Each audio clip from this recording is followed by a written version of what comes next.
So that whole fiasco where a bunch of not safe for work Steam games got removed from Steam has gotten a little bit worse. And for a quick recap of what the situation is, a bunch of social advocates have advocated payment processors stop processing payments for games like this on this list. For starters, MasterCard has denied ever doing this, which is just kind of a lie. They claim they only care about if the content is legal, which is what they should be doing, but it's not what they're doing. They may not have been directly involved with the Steam situation in particular, but personally I doubt that because MasterCard has a history of doing this exact thing. They have refused to work with doujin publishers in the past in Japan. And for those who don't know what a doujin is, I'm probably pronouncing it wrong first of all. And second of all, it's like a manga, but hentai. That's it. And I agree doujins have a lot of really explicit content in them, but it's allowed to be sold in Japan. It's completely legal content and MasterCard says, nope, I don't want anything to do with it. Now, I'm assuming the reason MasterCard has denied ever being involved with this is because they don't want the heat that's involved with this, because there's a lot of heat involved with this. There's one thing you don't want to do online, which is really piss off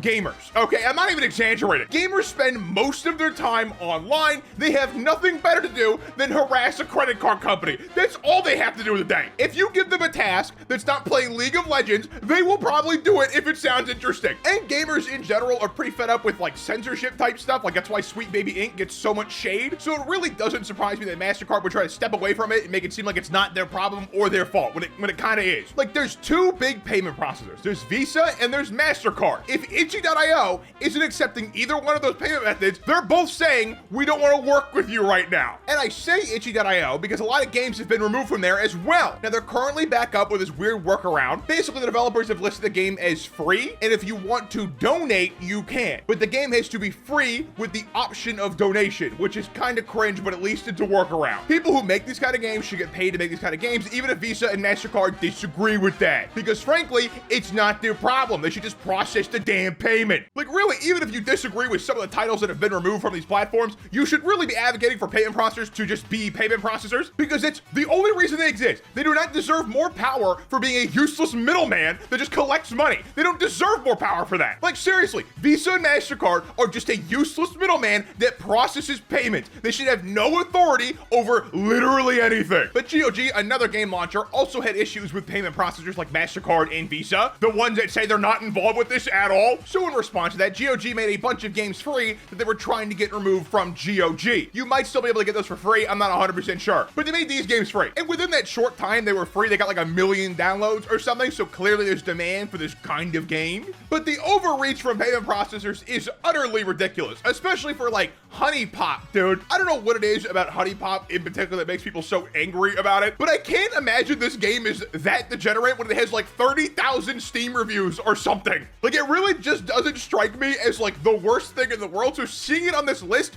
over and over again is a huge red flag. And going after Itchy.io especially is really cringe because I understand a little bit more if you have Steam clean up their storefront because Steam is a huge storefront. But Itchy.io was the alternative to Steam. It just was. Like going after the big storefront and then also the alternative storefronts that are hard to find is just ridiculous. Like clearly these organizations just want these games gone from the internet entirely, which will never happen, by the way. Whenever this stuff happens and you apply a bunch of pressure like this, you get a bunch of backlash. It's just how it works. And people will literally just torrent these games in retaliation because they don't want these stupid organizations to win. And on that note, when I first made this video, I gave way too much charity to Collective Shout. I basically just called them stupid, and that was way too nice because they're not just stupid and incompetent, they're just malicious. They're just a malicious organization. They don't exist to protect whatever group they're saying to protect. They exist to ban things they don't like. That's it. They're just a bunch of prudes. Like the more I heard about Collective Shout and the more I looked into Collective Shout, the more I just saw them having insane takes that are obviously just censorship adjacent. Like Detroit Become Human being like Satan Spawn or something, or GTA 5 being the worst thing to ever exist. Like clearly this organization does not care about protecting women or whatever the hell they're claiming. They just want games removed that they don't like. It's that simple. And they're not gonna stop at just these not safe for work games because they clearly haven't yet. Like they got the games removed from Steam and they went everywhere else. I would not be surprised if they start going after like GTA, for example, and if they go after like GTA 6, oh man,